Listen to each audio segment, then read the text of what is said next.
Alam niyo, mahirap talaga kapag wala kang pera. Mahirap. Yung tipong ang laki-laki mong tao, pero ang liit-liit mo sa paningin nila. Eh paano? Wala silang mapapala sa'yo. Diba? Kaya baliwala ka sa kanila. Wala kang datong. Wala kang papel na malutong.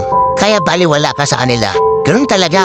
Hindi ka talaga pansinin pag hindi naninilaw ang balat mo. Ang ibig ko sabihin, wala hindi hipa. Yung mga dilaw-dilaw dyan, yung mga ginto-ginto, hindi ka nila makapansin.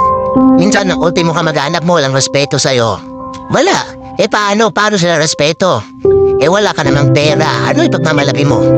Ang sakit, di ba? Alam mo yung pakiramdam?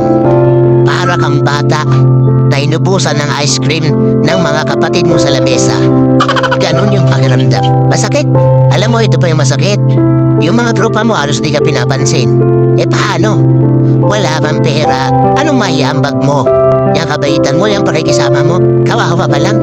Utusan ka na, taga-bili ka na ng ice cream. Ganyan, no?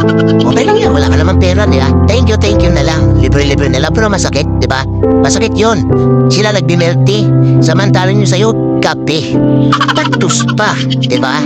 Sila kumakain ng ulam nila, karning baka. Yung sa'yo, umuulam ka rin ng baka, pero sa baul lang. Alam nyo, wag na tayo magplastikan dito.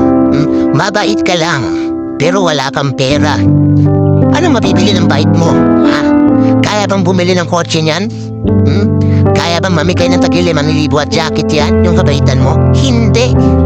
Yung respeto sa'yo yung mga tunay na mga tao. Pero yung mga nasa paligid mo, karamihan dyan, sus nako. Puro plastic yung mga yan, walang mapapakinabangan sa'yo, iiwan ka niyan. Pero ito sasabihin ko sa inyo, ito ang totoo. Hindi pera ang lalapit sa inyo. Kayo ang lalapit sa pera.